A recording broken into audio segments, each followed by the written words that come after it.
ठीक है। तो चलिए हम लोग शुरू करते हैं केमिस्ट्री का दूसरा चैप्टर। पहला चैप्टर का ऑब्जेक्टिव हमने डाल दिया था, वो ऑब्जेक्टिव था हमारा केमिकल काइनेटिक्स का। अब ये हमारा दूसरा चैप्टर है सॉलिड एंड स्टेट्स। इसका पहला क्वेश्चन आपके सामने है। देखिए पहला क्वेश्चन है आपका कि गर्म विलयन को ठंडा करने पर क्या बनता है। अगर आप लोहा को ही गर्म कर दें तो जब लोहा को आप गर्म करेंगे तो ये द्रव रूप में रहेगा। अब जब इसको ठंडा करेंगे तो ये ठोस रूप में एक आकार लेगा।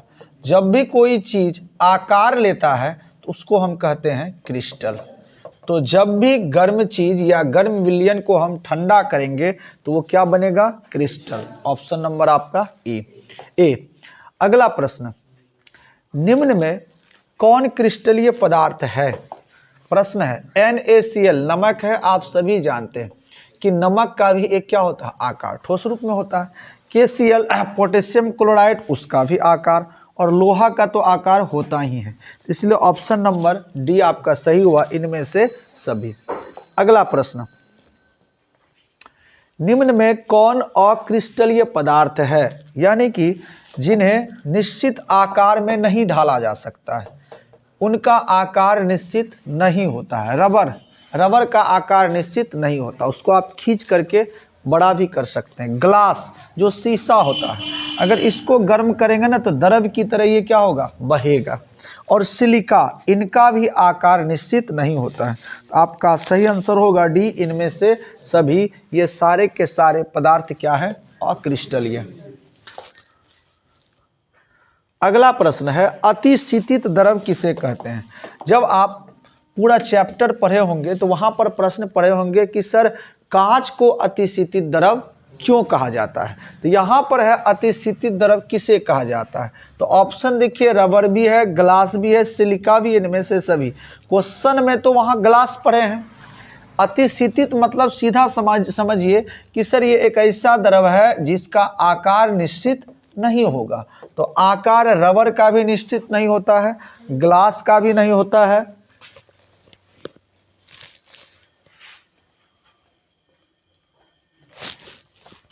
और सिलिका का भी नहीं होता है। तो आपका सही ऑप्शन होगा क्या, डी, इनमें से सभी।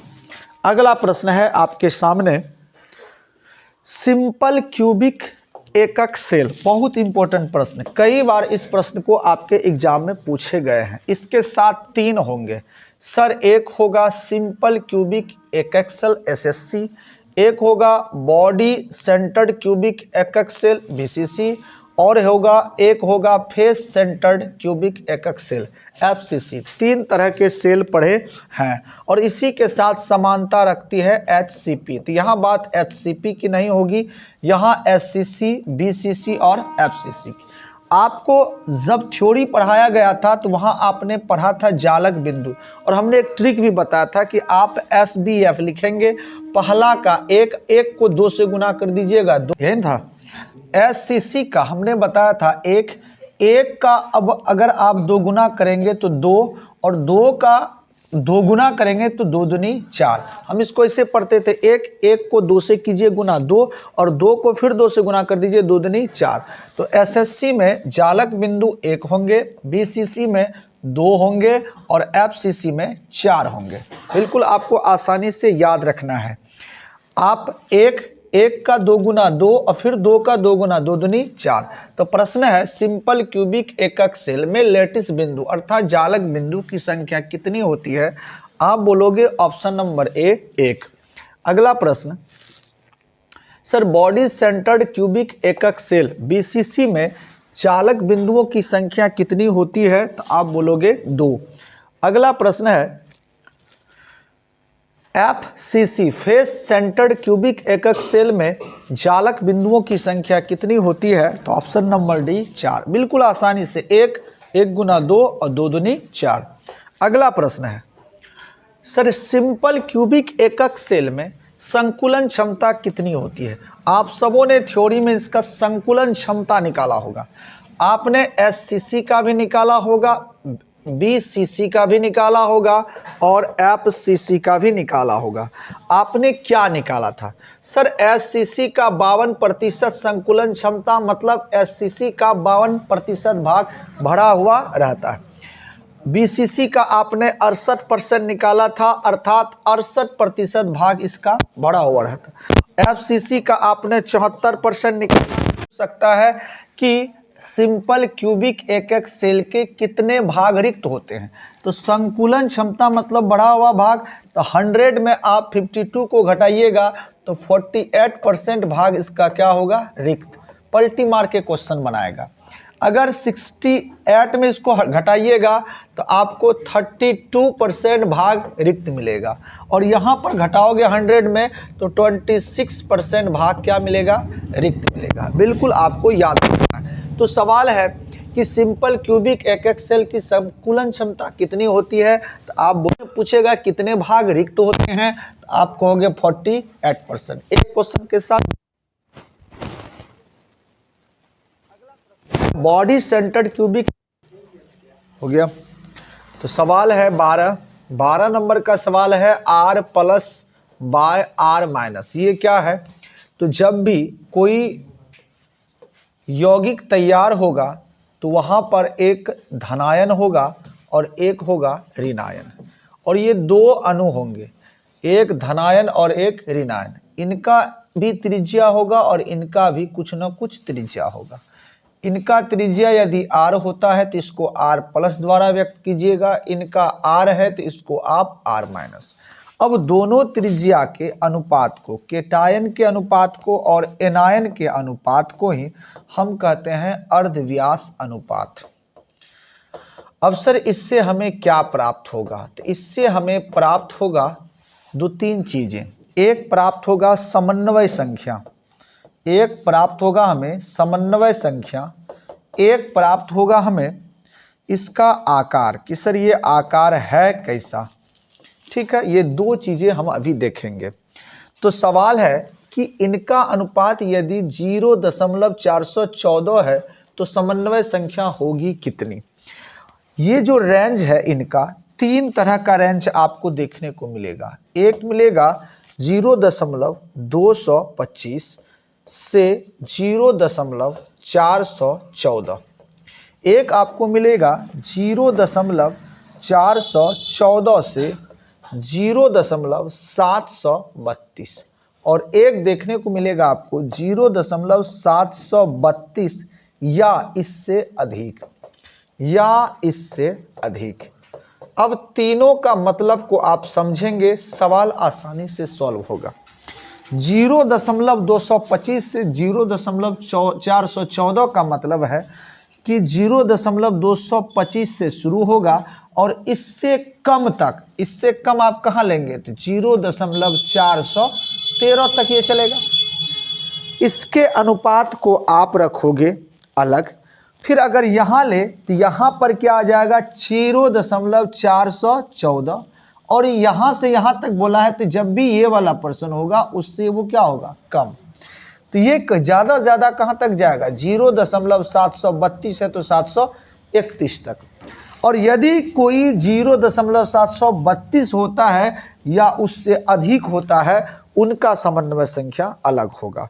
यहाँ ये कन्फ्यूजन आप बिल्कुल से दूर कर लें, नहीं तो आप क्या मारोगे कि अगर 225 से 0.414 है और फिर यहाँ 0.414 से 0.732 है तो यहाँ कन्फ्यूजन होगा। कैसे होगा? अब देखिए होगा कैसे। इनका जो समन्वय संख्या होता है, इनका समन्वय संख्या होता है 4, इनका जो समन्वय संख्या होता है इनका होता है 6, और इनका जो समन्वय संख्या होता है इनका होता है 8। अब सवाल देखिए, पूछा है कि 0.414 की समन्वय संख्या क्या है, तो आपके पास तो यहाँ भी 0.414 है और आपके पास यहाँ पर भी तो 0.414 है, तो आप सर कंफ्यूज कर जाओगे कि हम 4 देंगे या 6 देंगे। तो इसी कन्फ्यूजन को दूर करने के लिए हम इतना बात बताएं कि यहाँ 414 का मतलब है कि यहाँ 414 से कम वैल्यू होगा। 225 से 413 तक ये जा सकता है, 413.9 तक जा सकता है, लेकिन 414 नहीं जा सकता है। और इसका मतलब है कि ये 0.414 है, और साथ ही साथ ये होगा 0.731 होगा, 31.9 हो सकता है, लेकिन 32 कभी भी नहीं होगा। तो इस हिसाब से आपका आंसर क्या होना चाहिए, 0.414 किस में आएगा, तो वो इसमें आएगा, और इसके लिए समन्वय संख्या क्या होगी, 6। तो आपका ऑप्शन नंबर क्या होगा, डी। अब अगला प्रश्न, 0.225 हो तो समन्वय संख्या क्या होगी, तो 0.225 यहां है, आप क्या रखोगे, 4। ऑप्शन नंबर होगा बी। आसानी से कंसेप्ट क्लियर अगर करते हैं कोई दिक्कत नहीं होगी। अगला सवाल है सर कि R प्लस R का अनुपात जो है 0.732 है, 0.732 हो या उससे अधिक हो तो समन्वय संख्या क्या होगी, 8। तो आपका ऑप्शन नंबर होगा 8, तो है ही नहीं, तो कहीं ना कहीं आपका ऑप्शन नंबर होना चाहिए, आप डी को बना दें ऑप्शन नंबर 8। अगला प्रश्न, अब प्रश्न है सर शॉर्टकी दोष क्या है, शॉर्टकी दोष क्या है। शॉर्टकी दोष के बारे में अगर आप बात करोगे तो सर शॉर्टकी दोष और फ्रैंकल दोष, दो तरह के दोष आप मुख्य रूप से क्रिस्टल में पढ़े थे, एक शॉर्टकी और दूसरा फ्रैंकल। शॉर्टकी दोष में आपने क्या पढ़ा था कि सर इसमें एक ही यौगिक से धन आयन और ऋण आयन, धन आयन को केटायन कहा जाता है और ऋण आयन को एनायन कहा जाता है, दोनों ही गायब होगा, जब भी ये होगा जोराम होगा। क्यों, क्योंकि शॉर्टकी दोष वाले यौगिक उदासीन होते हैं, और उदासीन तभी होगा कि अगर दोष है तो कोई न कोई अणु यहां से गायब हुआ होगा, अगर प्लस गायब हुआ होगा केवल तो माइनस की संख्या ज्यादा होगी, और अगर किसी की भी संख्या ज्यादा होगी तो उदासीन होने वाला नहीं। तो उदासीन होने के लिए जरूरी क्या है कि इसमें एनायन भी, केटायन भी जाएगा और एनायन भी जाएगा। तो ऑप्शन देखिए किसके कारण, लेटिस साइड से केटायन की अनुपस्थिति के कारण, लेटिस साइड से एनायन की उपस्थिति के कारण, केटायन की विस्थापन के कारण, या लेटिस साइड से केटायन तथा एनायन के पेयर की अनुपस्थिति के कारण। तो आपका सही आंसर क्या होगा कि केटायन और एनायन के पेयर अर्थात जोड़ा जब भी गायब होगा तो क्या होगा सर, जोड़ा गायब होगा। अगला प्रश्न, अगला प्रश्न क्या है सर कि सर शॉर्टकी दोष के कारण ठोस का घनत्व क्या हो जाता है। जो ठोस का घनत्व होगा, अगर शॉर्टकी दोष होगा तो मान लीजिए यहां पर 5 केटायन है प्लस है और 5 यहां 6 हो गया, यहां पर 6 आपका माइनस है, तो घनापन अभी कितना कितना का सर, 6 6 12। और शॉर्टकी दोष होगा कब, जब एक केटायन और एक एनायन दोनों ही क्या हो जाएगा, गायब कर दीजिए, गायब। जैसे आप गायब करोगे तो अब 6 6 12 के जगह 5 5 कितना हो गया, 10। तो घनत्व जो घनापन है वो बढ़ा या घटा, तो आप कहोगे सर घटा। तो शॉर्टकी दोष में घनत्व क्या हो जाता है, घट जाता है। इतना सिंपल सा प्रश्न है। अगला प्रश्न है परबल आयनिक यौगिक, परबल आयनिक यौगिकों में पाया जाता है। सर जब भी परबल आयनिक यौगिक होगा, ताकतवर यौगिक होगा, उसमें हमेशा शॉर्टकी दोष पाया जाता है। कौन सा दोष, शॉर्टकी। अगला प्रश्न है जिस यौगिक की समन्वय संख्या उच्च होती है, समन्वय संख्या उच्च होती है, उसमें कौन सा दोष पाया जाता है, तो उसमें भी आप क्या कहोगे, शॉर्टकी। तो शॉर्टकी दोष में आपने 3-4 बात पढ़ा। शॉर्टकी दोष के बारे में आप 2-4 बात याद रखेंगे। पहला बात कि इसमें जब भी गायब होगा केटायन और एनायन दोनों ही पेयर, जब ये घटेगा, गायब होगा, तो किसी भी जगह से कोई चीज घटता है ना तो उसकी संख्या कम हो जाती है, और संख्या की गिनती को घनत्व कहेंगे। तो इस आधार पर ऐसे यौगिक का घनत्व क्या हो जाएगा, घट जाएगा। और जब घनत्व किसी का घटता है तो उसकी समन्वय संख्या बढ़ जाती है, उसकी समन्वय संख्या बढ़ जाती है, समन्वय संख्या बढ़ जाती है या उसी को कहते हैं उच्च हो जाती है। और ये सारी बातें फ्रैंकल दोष के लिए उल्टी हो जाएगी। जब आप फ्रैंकल दोष पढ़ोगे तो इसका उल्टा, अगर शॉटकी दोष वाले यौगिक में घनत्व घटता है तो फ्रैंकल दोष वाले यौगिक में घनत्व बढ़ जाएगा। शॉटकी दोष वाले यौगिक में समन्वय संख्या उच्च होती है तो इसमें समन्वय संख्या निम्न हो जाएगी। ठीक है, इसमें दोनों पेयर एक साथ जाता है, वहां केवल माइनस गायब होगा, जिसको आप कहोगे क्या, एनायन का गायब होना। और यहां केवल एनायन और यहां केटायन और एनायन धनात्मक तथा ऋणात्मक धन आयन या ऋणायन दोनों एक साथ गायब होगा। ये चीजें थोड़ा सा आपको याद रखना है। तो आपका प्रश्न है सर सामने है कि किसी यौगिक की समन्वय संख्या उच्च होती है, अगर समन्वय संख्या उच्च होती है तो सर उसमें कौन सा दोष पाया जाएगा। अगर समन्वय संख्या उच्च होगी तो शॉटकी दोष पाया जाएगा। आप मार्क क्या आओगे, ऑप्शन नंबर ए। अगर समन्वय संख्या कम होगी तो वो कौन सा दोष हो जाएगा, तो वो हो जाएगा फ्रैंकल दोष। एकदम याद रखना है। अगला प्रश्न है सर, जिस यौगिक की समन्वय संख्या निम्न हो जाती है, जिस यौगिक की समन्वय संख्या निम्न हो जाती है उसमें कौन सा दोष पाया जाता है, तो अभी हमने पढ़ा कौन सा दोष, फ्रैंकल दोष। अगला प्रश्न है हमारा, फ्रैंकल दोष के क्या कारण है। फ्रैंकल दोष के क्या कारण है, अभी हमने आपको बताया कि जो शॉटकी दोष है उसमें धनायन और ऋणायन दोनों गायब होता है, और फ्रैंकल दोष में केवल क्या गायब होगा, एनायन गायब होगा। उचित स्थान से एनायन क्या हो जाएगा, गायब हो जाएगा।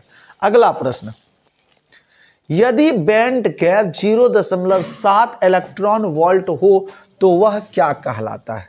अब देखिए ध्यान दीजिएगा, अगर 0.7 इलेक्ट्रॉन वोल्ट बैंड गैप हो और 6 इलेक्ट्रॉन वोल्ट बैंड गैप हो, तो जब ये बैंड गैप बहुत कम हो, यानी कि कोई रास्ता है जिसके बीच जो है ना गैप बहुत कम हो, तो यहाँ आसानी से हमारा मुक्त इलेक्ट्रॉन संचरण कर सकता है, अर्थात दौड़ सकता है।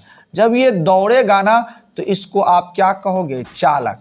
जैसे आपको ही किसी पुल पर कहेगा कि इस तरफ से उस तरफ जाओ और पटरी थोड़ा नजदीक कर दे, तो क्या करोगे, आप आराम से इजी वे में पैर को रख देंगे और क्या करेंगे, चल देंगे।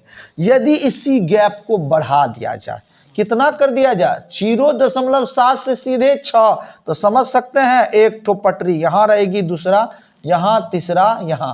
अब बताइए आप क्या हनुमान की तरह हवा में उड़ के जाएंगे, नहीं जा पाएंगे, अर्थात हमारा इलेक्ट्रॉन जा ही नहीं पाएगा। तो जिस चालक में इलेक्ट्रॉन जा ही नहीं पाएगा उसको हम कहेंगे विद्युत रोधी। तो सर ये वाला जो बात होगा इसको हम कहेंगे चालक।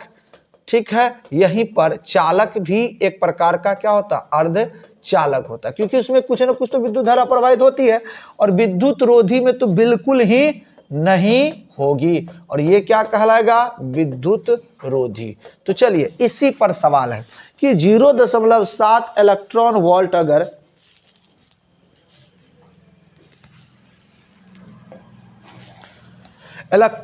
अगर है तो सर वह क्या कहलाएगा, तो आप कहोगे सर उसे हम चालक कहेंगे, और चालक तो ऑप्शन में है नहीं, तो आप क्या कहोगे, अर्ध चालक कहोगे, चालक या अर्ध चालक। अगर प्रश्न आता है अगला कि यदि बैंड गैप 6 इलेक्ट्रॉन वोल्ट हो जाए, यानी कि गैप बहुत ज़्यादा हो जाए, तो वो क्या कहलाएगा, तो ऑप्शन में आपका क्या, विद्युत रोधी। आराम से बना सकते हो। अगला प्रश्न है सर, C6H6 किस तरह के पदार्थ हैं। आपको मैंने फिजिक्स में भी पढ़ाया और यहाँ पर भी पढ़ाएंगे कि सर चुंबक के आधार पर पदार्थों को 3 भाग में बांटा गया था। एक का नाम था अनुचुंबकीय, चुंबकीय गुण के आधार पर। एक था सर प्रतिचुंबकीय, और एक था सर लोह चुंबकीय, लोह चुंबकीय। अनुचुंबक पदार्थ वे हैं जो चुंबक द्वारा आकर्षित होते हैं। प्रतिचुंबक पदार्थ वे हैं जो चुंबक द्वारा प्रतिकर्षित होते हैं। और लोह चुंबक वे पदार्थ हैं जो चुंबक के प्रति प्रीति रखते हैं, स्नेह रखते हैं, अर्थात ये भी क्या होते हैं, आकर्षित होते हैं। ये तीन चीजें आपने पढ़ा। लोह चुंबक पदार्थ में आपको तीन पदार्थ याद रखना है, Fe लोहा, निकेल और कोबाल्ट, ये चीजें।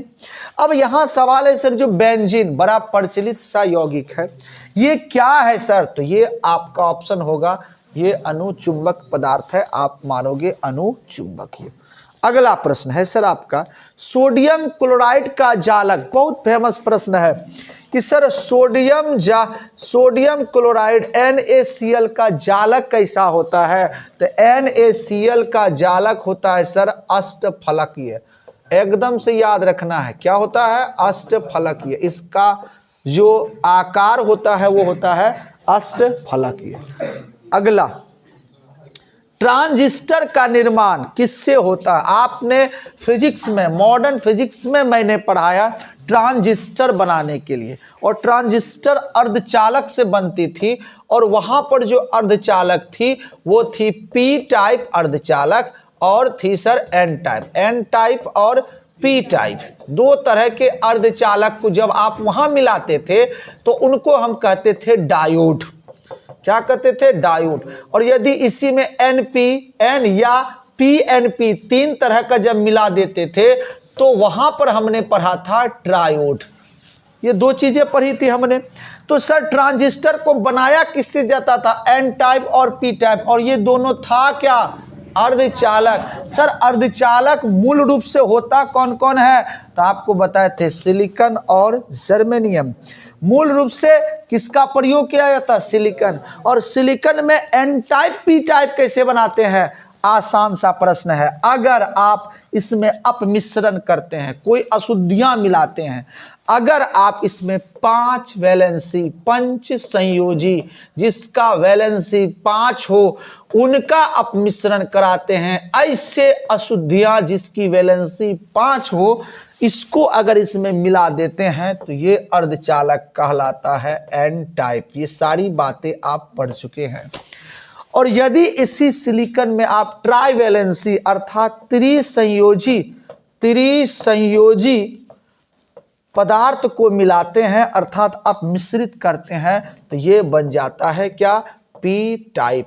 तो पी टाइप और एन टाइप दोनों ही अर्धचालक है, और अर्धचालक के रूप में हम प्रयोग करते हैं किसका? सिलिकॉन और जर्मेनियम का। देखिए ऑप्शन में क्या है?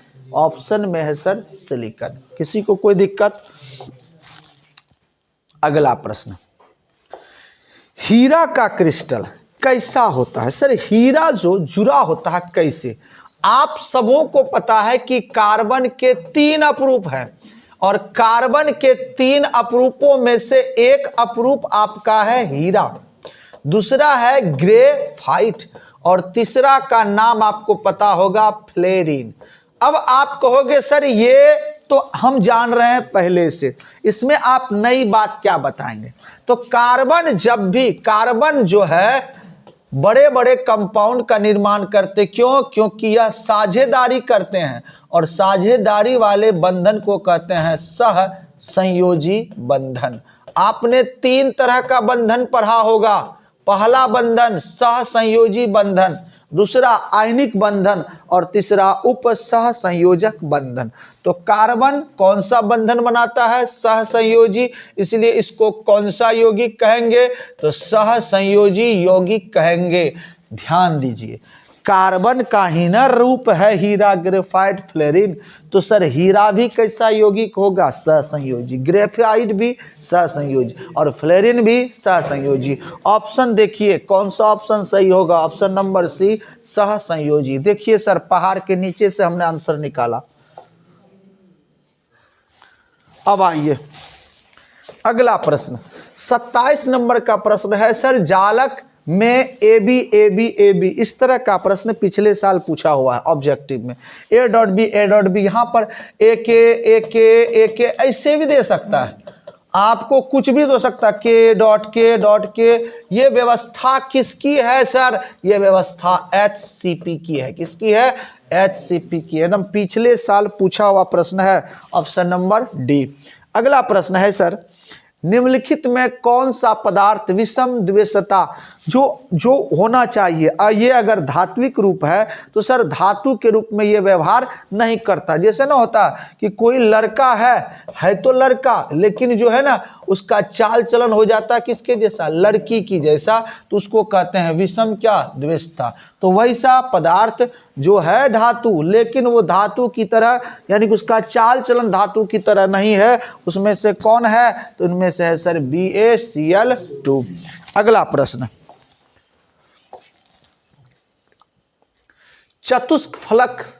चतुष्क फलक जालक में अर्ध व्यास अनुपात R+R- का मान क्या होता है?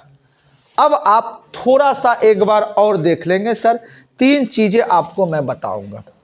अगर 0.225 से 0.414 का रेंज है, दूसरा रेंज हमने पढ़ाया था 414 से 0.732, और तीसरा रेंज हमने पढ़ाया था 732 या उससे अधिक। ये चीजें हमने पढ़ाया था आपको। अब इनका समन्वय संख्या 4 बोले थे, इनका 6 और इनका 8। अब इसी आधार पर एक चार्ट बना लेंगे, एक चार्ट बनाएंगे, सब कुछ हो जाएगा। इसका आकार, इसका आकार, अगर समन्वय संख्या 4 है तो आकार होगा चतुष्क फलकीय। क्या होगा बउआ? चतुष्क फलकीय। अगर 6 है तो अष्टफलकीय। कौन सा? अष्टफलकीय। और यदि 8 है तो इसका हो जाएगा बउआ घनीय। क्या हो जाएगा? घनीय। याद रखेंगे, इनका क्या हो जाना है? घनीय। तो कहता है चतुष्क फलक जालक में, यानी कि ये वाला जालक में R+R- का अनुपात क्या होगा?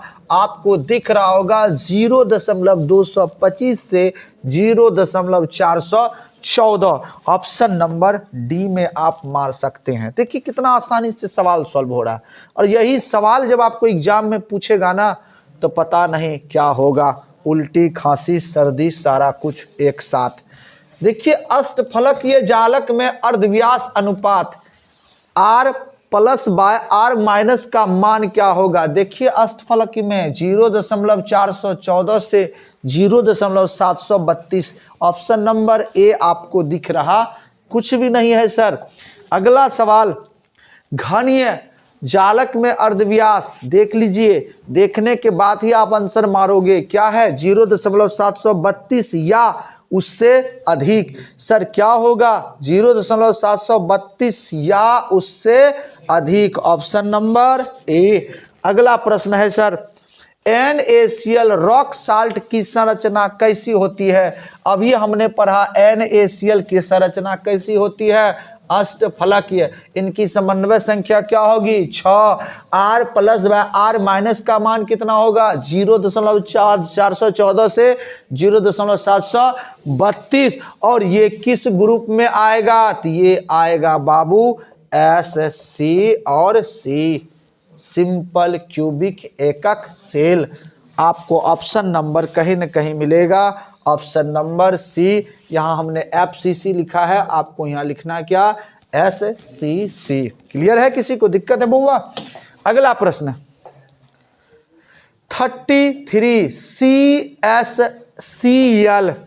CSCl ये इनकी संरचना कैसी होती है? तो इसकी संरचना होती है बॉडी सेंटर्ड क्यूबिक एकक सेल BCC।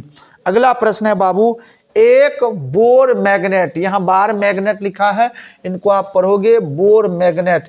एक बोर मैग्नेट का मान कितना होता है? याद रखेंगे 9.27 गुना 10⁻⁻24 एम्पियर मीटर स्क्वायर।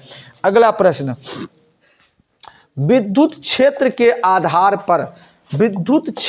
आधार पर सर पदार्थों को कितने वर्गों में बांटा है? आप जानते हैं कि विद्युत क्षेत्र के व्यवहार के आधार पर पदार्थ एक चालक होता है जिससे विद्युत धारा प्रवाहित होती है, एक विद्युत रोधी होती है जिससे विद्युत धारा प्रवाहित नहीं होती है, और एक होता है अर्धचालक जिससे अल्प मात्रा में विद्युत धारा प्रवाहित होती है। गिन लीजिए इसकी संख्या कितनी है? 3। सवाल है अनुचुंबकीय पदार्थ होते हैं। आपको मैंने बताया कि सर अनुचुंबक पदार्थ वे होते हैं जो चुंबक द्वारा आकर्षित होते हैं, और लोह चुंबक पदार्थ वे होते हैं वो भी चुंबक द्वारा आकर्षित होते हैं, और प्रतिचुंबक पदार्थ वे होते हैं जो चुंबक द्वारा विकर्षित होते हैं। तो सवाल आपके सामने है कि अनुचुंबक पदार्थ होते हैं तो क्या होते हैं? वो चुंबक द्वारा आकर्षित होते हैं। आपका ऑप्शन नंबर ए। अगला सवाल है सर, जब कोई पदार्थ चुंबक क्षेत्र द्वारा विकर्षित होता है तो वे क्या होते हैं? अभी आपने पढ़ा कि चुंबक द्वारा विकर्षित जो होता है उन्हें कहते हैं हम प्रतिचुंबकीय पदार्थ। अगला सवाल आपका है FeCO और Ni, लोहा, कोबाल्ट और निकेल। अभी हमने पढ़ा कि ये तीनों का तीनों जो पदार्थ है वो होते हैं लोह चुंबकीय पदार्थ। अब इसकी थोड़ी सी खासियत होती है। क्या खासियत होती है? कि सर अगर ताप को बढ़ा दिया जाए, जब आप ताप को बढ़ा देंगे ना तो ये कहलाएगा अनुचुंबकीय पदार्थ, और यदि एक ताप आपने फिजिक्स में पढ़ा होगा, मॉडर्न फिजिक्स में हमने हाल फिलहाल में पढ़ाया है क्यूरी ताप। अगर क्यूरी ताप से नीचे इसकी वैल्यू कर देना तो ये लोह चुंबक के पदार्थ में परिणत होता है लोह चुंबक पदार्थ, लेकिन कब? क्यूरी ताप पर। और यदि ताप ज्यादा कर दें तो ये क्या कहलाएगा? अनुचुंबकीय पदार्थ। प्रश्न है कि अनुचुंबकीय पदार्थ ये कब होगा? तो ये उच्च ताप पर होगा अनुचुंबकीय पदार्थ। अगला प्रश्न है कि सर यही लोहा, निकेल, कोबाल्ट लोह चुंबक पदार्थ कब होगा? तभी हमने बताया कि जब ये क्यूरी ताप से नीचे चले जाएगा तब ये पदार्थ किस रूप में व्यवहार करेंगे? तो ये करेंगे लोह चुंबकीय पदार्थ के रूप में। तो आपका ऑप्शन नंबर होगा सी, क्यूरी बिंदु से नीचे। अगला प्रश्न है सर, बहुत सुंदर प्रश्न है। पी टाइप अर्धचालक में अपमिश्रित रहते हैं। अभी हमने बताया कि अर्धचालक जो होते हैं वो सिलिकॉन या जर्मेनियम होते हैं, और इसी से दो तरह के अर्धचालक निकलते हैं, एक एन टाइप के और एक पी टाइप के। हमने बताया कि सर एन टाइप कैसे बनेगा? तो जब आप इसमें अपमिश्रण करेंगे, अशुद्धि डालेंगे जिसकी वैलेंसी 5 हो, या इसको आप कहोगे पंच संयोजी। अगर ये मिश्रण करेंगे तो ये सिलिकॉन एन टाइप अर्धचालक की तरह व्यवहार करेगा। यदि इसमें कोई ऐसा धातु मिश्रित करते हैं जिसकी संयोजकता ट्राइवैलेंट हो अर्थात त्रिसंयोजी हो, तब आप कहोगे कि सर ये सिलिकॉन या जर्मेनियम पी टाइप की तरह व्यवहार करेगी। तो क्वेश्चन है पी टाइप अर्धचालक में अपमिश्रित रहते हैं या अपमिश्रित रहते हैं त्रिसंयोजी पदार्थ। तो सर आप कहोगे ऑप्शन नंबर ए, त्रिसंयोजी या ट्राइवैलेंट। अगला प्रश्न है सर एन टाइप अर्धचालक में अपमिश्रित होते हैं तो क्या होगा? अभी बताएं, पंच संयोजी या पेंटावैलेंट पदार्थ। अगला प्रश्न है बाबू F centre. Sir F centre आपने पढ़ा था, एक शॉटकी दोष हमने पढ़ाया, पीछे क्वेश्चन जा चुकी है।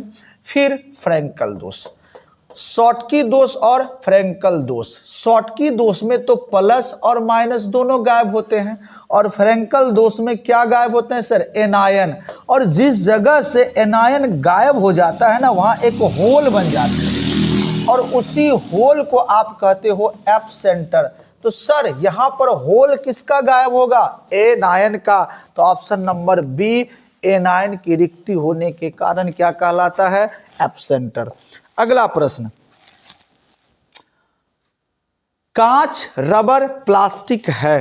कांच, रबर, प्लास्टिक है। शुरू में ही इस तरह के प्रश्न को पढ़े हैं कि सर कांच हो या रबर हो या प्लास्टिक हो, वो अक्रिस्टलीय पदार्थ है।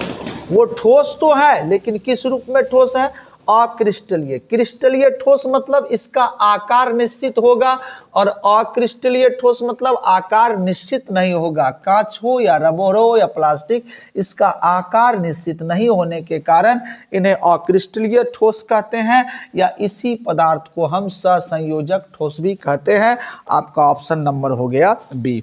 अगला प्रश्न है सर, ग्रेफाइट है तो अभी हमने बताया था कार्बन के 3 अपरूप, हीरा, ग्रेफाइट और फ्लोरीन, और हमने ये भी बताया था कि सर ये कार्बन के अपरूप है, और चूंकि कार्बन किस तरह के बंधन बनाते हैं तो सह संयोजी बंधन बनाते हैं, और सह संयोजी बंधन बनाने वाले जो पदार्थ होते हैं उनको हम क्या कहते हैं? सह संयोजी यौगिक कहते हैं। अगर कार्बन सह संयोजी यौगिक होगा तो हीरा भी होगा, ग्रेफाइट भी होगा और फ्लोरीन भी होगा। ऑप्शन आपको दिख रहा होगा कि सर ग्रेफाइट के लिए उपयुक्त ऑप्शन कौन सा होगा? तो सह संयोजक ठोस होगा।